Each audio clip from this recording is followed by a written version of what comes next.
Boa tarde, pessoal. Meu nome é Karine, eu sou acadêmica de medicina, atualmente da 8ª fase. Hoje eu vim aqui falar um pouco sobre a doença de Crohn. A doença de Crohn, então, ela é uma doença inflamatória crônica. Ela tende a se manifestar em pacientes adultos jovens, dos 15 aos 40 anos. O padrão dela é acometer desde a boca até o ânus, então ela pode pegar todo o trato gastrointestinal. Porém, ela tende a pegar mais o colo e o ilho. Geralmente, ela poupa o ânus. Ela é uma doença que vai acometer todas as camadas do intestino, então ela vai pegar desde a mucosa até a muscular. Por isso, os problemas associados, como as fistulações, as estenoses. O paciente tende a apresentar, então, diarreia, geralmente essa diarreia com dor, a dor é mais em região baixa do abdômen, principalmente em fossa ilíaca direita. A dor tende a aliviar com as fezes, então o padrão de dor é de alívio.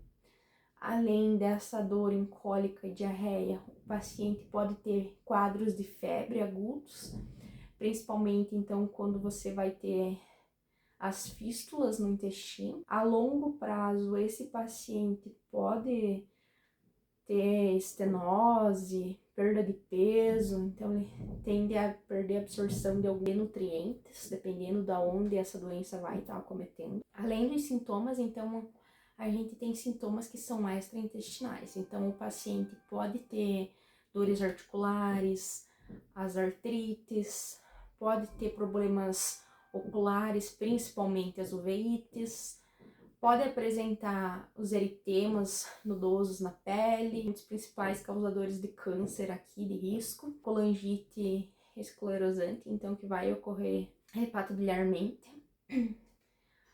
Como que o paciente vai desenvolver? Então, como que funciona a fisiopatologia? A fisiopatologia, ela é bem ampla, então tem diversas causas associadas.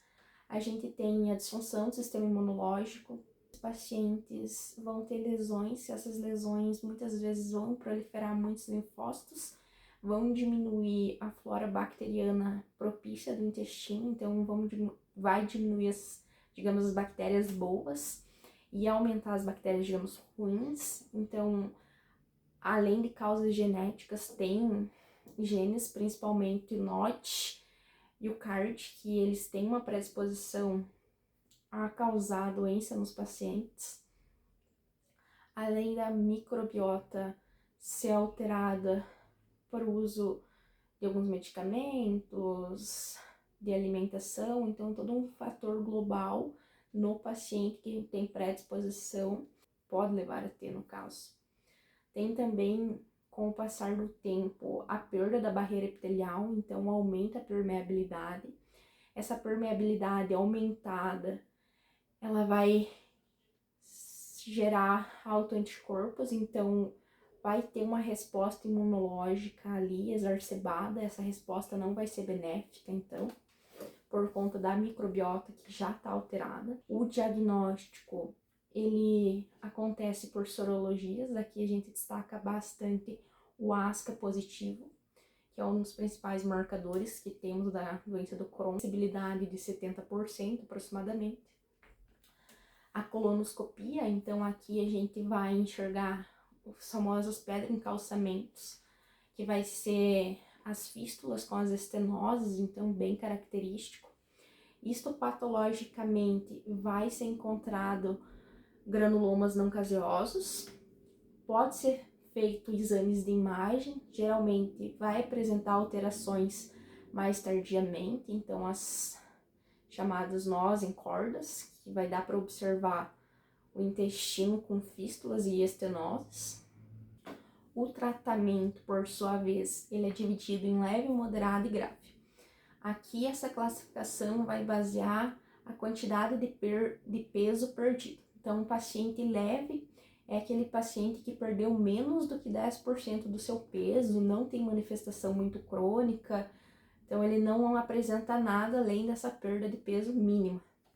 O paciente moderado já é aquele paciente que perdeu mais do que 10% do peso, ele já pode ter uma anemia associada, algum problema que gere mais incômodo. O paciente grave é aquele paciente que já está com caquexia, então um paciente que já perdeu mais de 20% do peso dele. O tratamento depois da classificação, então geralmente ele tem uma gama diversa, mas em quadros leves e moderados é utilizado 5-asa-mesalazina, então anti-inflamatório como antibiótico. Paciente que teve um quadro agudo, um quadro mais grave, é utilizado o corticoide, que é a prednisolona. Lembrando que o corticoide não pode se fazer uso por muito tempo, por conta do risco da síndrome de Cushing. Então aqui ele tem que ser muito bem prescrito e também saber até quando o paciente vai utilizar e quando ele vai parar de utilizar, fazendo o desmame, dependendo do tempo que esse paciente utilizou. Pacientes mais graves podem utilizar metronidazol ou ciprofloxacino ou imunomoduladores. Aqui cabe lembrar que os imunomoduladores eles levam de 3 a 6 meses para fazer efeito, então por isso, dependendo desse quadro do paciente, pode-se fazer a escolha pelo ciprofloxacino ou metronidazol. Pacientes que têm um quadro refratário ou um quadro de fístula, que está de difícil cura, pode serem beneficiados com o uso das closporinas.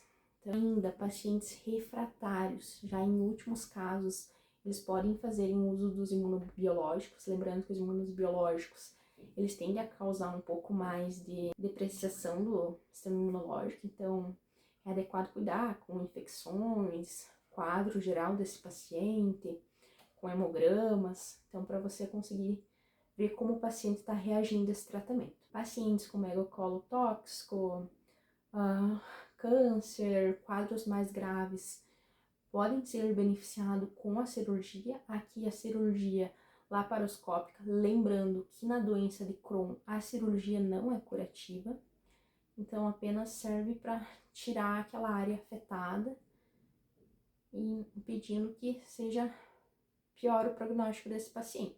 Então, pessoal, o vídeo de hoje seria isso. Espero que vocês tenham gostado, que eu consiga ter ajudado um pouco. Se inscreve no canal, comente suas dúvidas. E é isso.